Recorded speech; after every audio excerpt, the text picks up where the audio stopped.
इस वक्त मैं जमशेदपुर के सुनारी मस्जिद रोड के पास मौजूद हूँ और पिछले महीने 20 अगस्त की तारीख को एक विशाल पेड़ एक घर के मुख्य द्वार पर गिर गया, जिसके बाद आज तक वह परिवार झेल रहा है। और डीएफओ हो या फिर वन विभाग के जितने भी अधिकारी हो, वहां तक का चक्कर इन्होंने लगाया है, लेकिन अब तक ना ही इनकी परेशानियों को दूर किया गया और यह परिवार अब तक इसी घर में रहने को मजबूर है।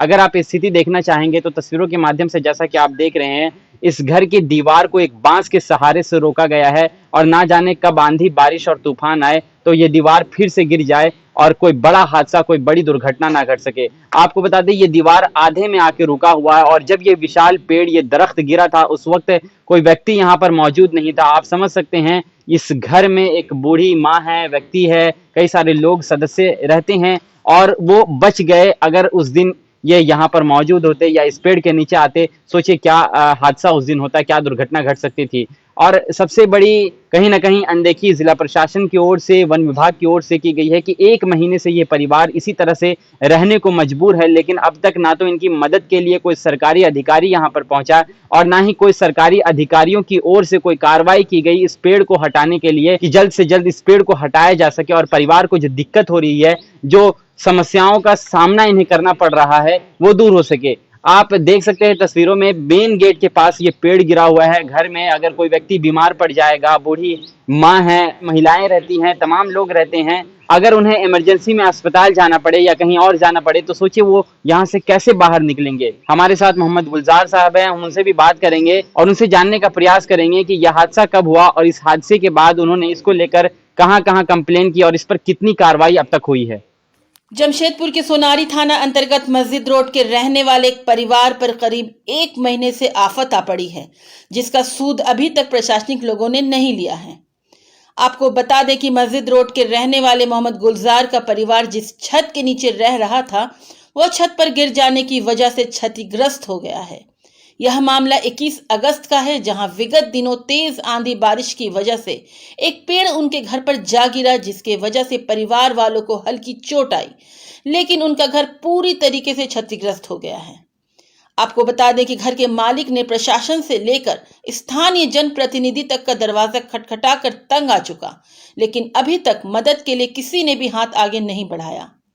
वैसे इस परिवार का आर्थिक स्थिति भी ठीक नहीं है और परिवार के लोग प्रशासनिक प्रताड़ना का शिकार हो रहे हैं, जहां डीएफओ के दफ्तर से लेकर जेएनसी के दफ्तर तक परिवार के लोग मदद की गुहार लगा रहे हैं, लेकिन मदद के नाम पर उन्हें समय देकर टाल मटोल किया जा रहा है। अब देखने वाली बात यह है कि करीबन 1 महीना बीतने को है, लेकिन प्रशासन की ओर से मदद की उम्मीद नजर नहीं आ रही है। फिलहाल मामला अभी कागज में सिमट कर रह गया है। यह दिनांक 21 तारीख की बात है। यहाँ पे हमारे पेड़ अचानक ये करके गिर गया, जिससे घर में भी काफ़ी क्षतिग्रस्ती हुई है। उसको लेके मैंने अनुराधा महापात्रा के वहाँ जो जुस्को के जो पार्क एंड गार्डन के जो हेड है, उनके पास मैंने कंप्लेन ये किया था, लेकिन वहाँ से फिर उसके दूसरे दिन 2 लोगों को भेजे थे और ये ठीक है, हम ऊपर में ये करके रिपोर्ट ये कर देंगे कि हाँ यहाँ पे गाड़ी उड़ी ये करने का व्यवस्था नहीं है, जिसके कारण हम लोग यहाँ से पेड़ नहीं काट पाएंगे। उसके बाद हमने जेएनएसए में अप्लाई ये किया, तो वहाँ से बोले कि हम लोग पेड़ को ये करके काट देंगे, लेकिन डीएफओ मैडम का प्रूफ चाहिए। वही उसके बाद मैंने हाँ डीएफओ मैडम से करके मिला है, फिर उनको लेटर दिया है, लेकिन अभी तक अप्रूव करके हमें मिला नहीं है। अभी क्या चाहते हैं आप?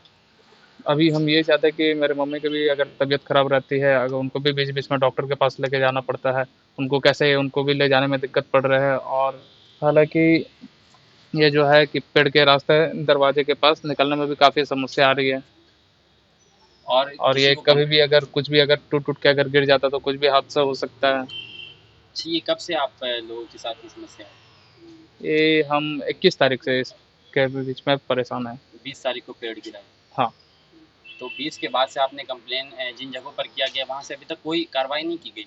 नहीं, वहाँ डीएफओ मैडम ये करके बुलाए थे कि बोलते कि ठीक है आपका ये करके मिल जाएगा, लेकिन अभी तक कुछ वहाँ से रिस्पांस नहीं मिला है। तो 1 महीने से आप लोग इसी तरह से रह रहे हैं? जी जी। और किसी तरह से कंप्लेन आपने किया मुख्यमंत्री या किसी को ट्वीट हो? हाँ, मैंने ट्विटर के माध्यम से ये हमारे जो यहाँ के जो है सीएमओ उनको ट्वीट किए, लेकिन वहाँ से भी कुछ रिप्लाई नहीं आया है। और डीसी सिंहभूम को भी मैंने ट्वीट ये किया था, वहाँ से भी कुछ मुझे रिस्पांस नहीं मिला। डीसी से मिलने का भी प्रयास किया आपने?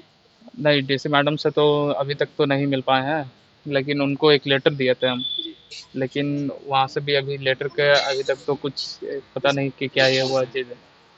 क्या लगता है कुछ इस मामले में हल हो पाएगा, कब तक हो पाएगा? देखिए ये तो अब तो डीएफओ मैडम के अंडर पे ये है, जब तक वो अप्रूव करके नहीं ये करते तब तक कैसे ही हो पाएगा। तो अप्रूव नहीं हो पाया अभी तक जी जी। आपका? अपना नाम बता दीजिए। मेरा नाम मोहम्मद गुलजार।